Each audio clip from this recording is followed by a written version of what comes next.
Right then peeps, so there's not really a lot to report on the ambulance front at the moment. I've got a rudimentary, very rough fuse box over here. This is eventually going to be tucked inside this cupboard where you can't see. It's going to be tucked inside this cupboard. It's just going to sit back here a little bit, not too far, just so it can't be seen from the outside, but I can access my fuses at any time I want. Obviously these fuses are, at the moment I've got a computer fan running a bit of circulation. I've got the roof extractor fan, it's turned down while I'm videoing, and that gives me a bit of circulation. I've got the cab windows open.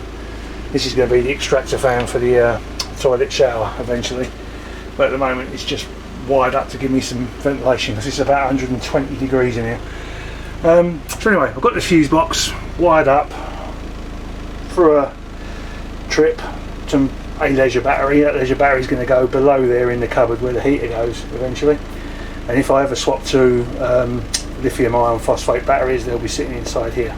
So I'll just literally pull the live wire up. All the live wires run down that through the floor into that cupboard. When that battery goes there, at the moment it's just run there literally just to make sure I'm wiring things correctly before all the wiring goes back in, because as you can see all the wiring's already out. Now what I wanted to show you was, these are the LED strips.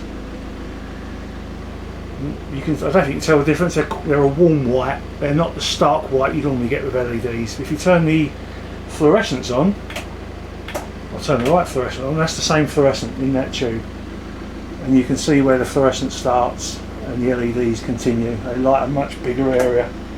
You can't see so much. You can see on the floor it gets a lot starker with the white, with the fluorescent tubes. The fluorescent tubes are actually really close to LEDs in the stark whiteness of their light, if that makes any sense. But there you go, there's the fluorescent tubes, there's the LEDs. Fluorescent tubes are much better for working with because they light everything up. But living on a day-to-day basis, I'd much rather live with the nice warm white of the LEDs than the stark brightness of the fluorescent tubes, which is why I went for warm white LEDs and not the bluey white ones. But I've got some lighting in there. I can run off my leisure battery. I could stick a solar panel up on the roof and my solar charge controller in, but I'll probably just take the battery in once every couple of days and put a good charge on it. I don't use a light in here. I use the extractor fan today just because I'm in here filming this. It's been too hot to work in the van recently, but there you go. Fluorescence, obviously you've got both fluorescents that can go on, which makes it even brighter, and they can also go on dim. And when they're on dim, I don't think they're any, yeah, they're still a bit brighter. It's just the whiteness of them that lights everything up, but obviously when you've got them on full power, they're, as I say, good for working. This is why I've left the fluorescent strips in, so if I need to work in the back of the van, I can switch the lights on while the engine's running, because the Phoenix system just does the running operations, literally does all my spare lighting, which is quite a lot.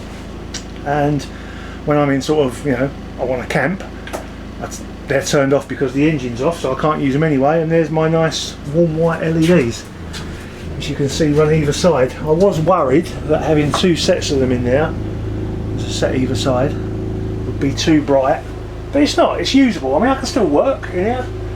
I won't be working when these lights are on necessarily, but I can do it. It's a nice warm white. This is the light I'm getting at the moment, just through that one side window. I'm trying to keep the temperature down, so I'm keeping the blinds down.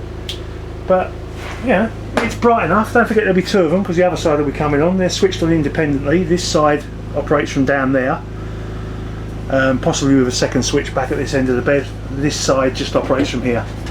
I'm going to have a switch panel in here. There's going to be a shelf so I can charge my phone at night. I've got this USB charger. You switch it on. I haven't got a fuse in it at the moment, but you switch it on and it lights up and tells you the battery voltage, which is, you know, quite handy to know at certain points around the van. The only downside is that it lights up red when it's switched on, so if I run it overnight I'm going to have a little red light up in this corner glowing away, so I may change that for just a double USB socket that doesn't have any lighting on it at all. But even them double USB sockets, they tend to light up red around the outside, which is, you know, a bit annoying. I'm trying to find ones that don't light up. They seem to think everybody wants lights everywhere, and although it comes in handy, it can keep you awake at night. But at the moment I've just got these earth that are screwed there for the moment. I'm going to put a main bolt point up here. I shall tap and thread a bolt into there and use that for the main earth. All my wirings, I say, is in conduit. Where I can, I've replaced all the Phoenix system or the ambulance system wires that I'm using in conduit as well. So every wire I'm using is in conduit, but I don't run. I mean, I've got these 2 insulated wires in there. They're not trapped really tight in there, they're just in there. So they are enclosed so they can run less power, but the amount of power I'm running through these anyway, pointless. Let's just cut this bit. So there you can see the mess of the wiring. I've used this grey wire, it's a 3 wire. I've used it for 3 different lives. I know usually you earth back at the fuse box, but that's for marine applications and camper vans that have got plastic bodies and timber frames. This has got a full metal frame, just like a car. And cars don't run back to the fuse box, they're earthed separately at individual points. I know it gives more points of failure, but it also gives a lot less cable to run. I'd have to run 2 of these grey cables, one for the lives and one for the earths, because there's 3 wires in each. There's only 1 grey wire runs back here. I could have used it for 2 lives and an earth, but then the earth's taking double the current of the lives on the return, minus the power used at the socket or the switch, or well, not switch doesn't use any power, but the socket does. But I decided I would use this to run 3 lives over and then earth individually to the body, just like a car, because it basically is a car. It's metal framed. I don't need to do it like I do in a boat. The fuse box I've got is from a boat, which are nearly always fiberglass, wood inside, because they've got to be light. Same with camper vans. Weight wasn't an issue on this, which is why it's, for the size of it, it's probably going to be all up at 4.2 tons. A camper van built on not with an aluminium frame and not with a roll cage and not with an aluminium, it's probably weighing at about 3.2 tons. So since I'm already paying the weight penalty, I might as well use that weight penalty, earth locally, and use the cables I've got available to run 3 lives. And because there's only 1 cable here, that's all I can do.